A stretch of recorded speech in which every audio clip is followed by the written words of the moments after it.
मैं doctor Santosh Rajpurohit, principal, Rajasthan college for higher education, Hanumangarh. आज हम आंतरगणन इंटरपोलेशन पर चर्चा करेंगे, डिस्कस करेंगे। आंतरगणन क्या है, इसकी क्यों आवश्यकता पड़ती है, कुछ सुनिश्चित परिकल्पनाओं के अंतर्गत ज्ञात समकों के आधार पर समंक श्रेणी के बीच किसी अज्ञात मूल्य का सर्वोत्तम संभाव्य अनुमान लगाने की क्रिया को अंतर्वेशन या आंतरगणन या इंटरपोलेशन कहते हैं। यह श्रेणी के बीच की रिक्तियों को, खाली स्थानों को पूरा करने में उपयोगी है। जैसे भारत की जनसंख्या, मान लीजिए जनगणना जो हुई 1941, 1951, 1961, 1971, 1981 और 1991, 10-10 वर्ष के अंतराल के बाद हुई, और जनसंख्या करोड़ में निम्नलिखित तालिका के अनुसार हमें दर्शाई गई है। अब मान लीजिए इस सारणी में जनसंख्या के समकों के आधार पर कुछ मान्यताएं ली जाए और उन मान्यताओं के आधार पर 1941 और 1991 के बीच के किसी वर्ष 1947 या 1975 या 1986 में अगर भारत की जनसंख्या के सर्वोत्तम अनुमान प्राप्त करना हो तो यह क्रिया आंतरगणन कहलाएगी। चूंकि हमारे पास जो आंकड़े उपलब्ध हैं ये 10-10 वर्ष की जनसंख्या के उपरांत के आंकड़े हैं, इनके बीच के किसी वर्ष की जनसंख्या का अगर अनुमान लगाना हो तो इंटरपोलेशन या आंतरगणन उसके लिए एकमात्र विधि है जिसकी सहायता से हम ये अनुमान, सर्वोत्तम अनुमान लगा सकते हैं। आंतरगणन की आवश्यकता और महत्व क्या है? नंबर 1, मध्यवर्ती वर्ष के लिए अनुमान। जैसा कि हमने अभी चर्चा की कि जब किन्हीं तिथियों के लिए समंक एकत्रित किए जाते हैं और उनके बीच के किसी तिथि से संबंधित समंक प्राप्त करने आवश्यक हो जाए, आंतरगणन द्वारा इन समकों का सर्वोत्तम अनुमान लगाया जा सकता है। शोधकर्ता है, सरकार है, इनको अपनी विभिन्न नीतियों के लिए, विभिन्न विश्लेषणों के लिए मध्य वर्षों के आंकड़ों की गणना की आवश्यकता पड़ सकती है। अतः वह आंकड़े आंतरगणन के द्वारा ही प्राप्त किए जा सकते हैं। नंबर 2, अभाव या अपर्याप्तता। आंतरगणन का उपयोग उन दशाओं में भी किया जाता है जब कुछ भूतकालीन समंक का अभाव हो अथवा अपर्याप्त हो।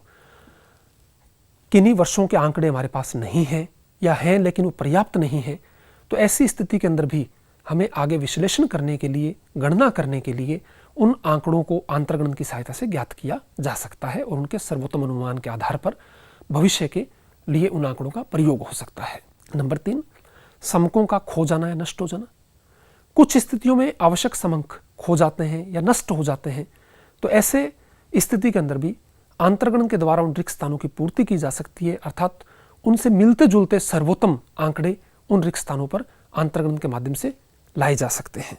नंबर 4, तुलनात्मक अध्ययन। यदि कुछ समस्याओं से संबंधित विभिन्न देशों के समंक अलग अलग तिथियों में दिए हों तो उनका आंतरगणन के बिना तुलनात्मक अध्ययन नहीं किया जा सकता। मान लीजिए हम 2 देशों की अर्थव्यवस्थाओं या जनसंख्याओं की तुलना करना चाहें और उनके आंकड़े अलग अलग वर्षों से संबंधित है तो उनकी तुलना सार्थक नहीं होगी। इसलिए उनके आंकड़े एक समान वर्षों के हों, इसके लिए हमें आंतरगणन के द्वारा उन आंकड़ों को एकत्रित किया जा सकता है, उनकी गणना की जा सकती है। नंबर 5, भावी अनुमान। समय समय पर आर्थिक, व्यावसायिक और राजकीय क्षेत्रों में विभिन्न उद्देश्यों के लिए भविष्यकालीन समकों का आंतरगणन द्वारा भावी अनुमान लगाया जा सकता है, अर्थात विभिन्न वर्षों के आंकड़े आंतरगणन विधि से इकट्ठे करके और बहिर्वेशन या एक्स्ट्रापोलेशन के द्वारा भविष्य के अनुमान भी लगाए जा सकते हैं। नंबर 6, स्थानिक माध्यों का निर्धारण। कई बार अविच्छिन्न समंक श्रेणी, सतत श्रेणी में बहुलक, मध्यका आदि स्थानिक माध्यों का तत्संबंधी वर्गांतरों के मूल्य निर्धारण करने के लिए आंतरगणन का प्रयोग किया जा सकता है, ताकि बहुलक और मध्यका की इस प्रकार की जो समस्याएं हैं उनको कम किया जा सके। कुछ मान्यताएं हैं जिनके आधार पर आंतरगणन का विश्लेषण करते हैं और गणना करते हैं। नंबर 1, आकस्मिक उतार चढ़ाव नहीं होना चाहिए। आंतरगणन करते समय यह मान लिया जाता है कि दी गई अवधि के समकों में अचानक कोई प्रचंड वृद्धि या अत्यधिक कमी नहीं हुई हो। अर्थात आंतरगणन करते समय में यह ध्यान रखना होगा कि जिन वर्षों में हम आंतरगणन करना चाह रहे हैं उन वर्षों के अंदर इस प्रकार का कोई अत्यधिक उतार चढ़ाव आंकड़ों में नहीं आया हो। जैसे मान लीजिए अगर हमारे पास जनसंख्या के आंकड़े हैं तो जैसे 1921 का वर्ष था जिसमें ग्रेट डिवाइडेड ईयर के नाम से जाना जाता है, अर्थात जनसंख्या वृद्धि दर नेगेटिव चली गई थी, तो इस प्रकार के उतार चढ़ाव नहीं आने चाहिए। नंबर 2, परिवर्तनों में नियमितता या एकरूपता। यह भी मान लिया जाता है कि दी गई अवधि के समकों में लगभग नियमित परिवर्तन हुए हैं, अर्थात वृद्धि या कमी की दर लगभग एक समान रही है, अर्थात कमी या वृद्धि की दर में इतने उतार चढ़ाव नहीं आए कि हमारे जो समंक है उनमें त्रुटि हो। आंतरगणन और बाह्यगणन की परिशुद्धता। नंबर 1, समकों के संभाव्य उच्चावचनों का ज्ञान। दिए गए समकों से होने वाले उतार चढ़ाव के संबंध में जितनी अधिक जानकारी होगी, अज्ञात अंतर्गत मूल्यों में उतनी ही अधिक यथार्थता, विश्वसनीयता और परिशुद्धता रहेगी। अर्थात समकों के उतार चढ़ावों का समुचित ज्ञान होना आवश्यक है इसके वास्तविक परिशुद्धता या वास्तविक गणना के लिए। नंबर 2, समकों से संबंधित घटनाओं का ज्ञान। यदि एक विश्लेषणकर्ता को उपलब्ध समकों पर प्रभाव डालने वाली महत्वपूर्ण घटनाओं का यथेष्ट ज्ञान है, जानकारी है, तो वह सभी तथ्यों को ध्यान में रखते हुए अंतर्गत मूल्यों में आवश्यक संशोधन करके उन्हें अधिक शुद्ध बना सकता है। अर्थात किसी वर्ष अगर कीमतों में अत्यधिक वृद्धि हुई है, कीमतों में अत्यधिक कमी हुई है, अर्थात जनसंख्या वृद्धि दर सामान्य नहीं रही है, इस प्रकार के परिवर्तन अगर एक सांख्यिकी विद को उपलब्ध है और वो उनके बारे में यथेष्ट जानकारी रखता है, तो उसके अनुमान यथार्थता के ज़्यादा निकट होंगे। अंतर्गणन ज्ञात करने के लिए एक विधि हमारे पास प्रत्यक्ष द्विपद विस्तार रीति है। ये रीति द्विपद प्रमेय पर आधारित है। इसका उपयोग तब किया जाता है जब निम्नलिखित 2 शर्तें पूरी हो। मान लीजिए स्वतंत्र चर x के पद बराबर अंतर से बढ़ते हों, जैसे 1989, 1991, इसी प्रकार 2001 तक।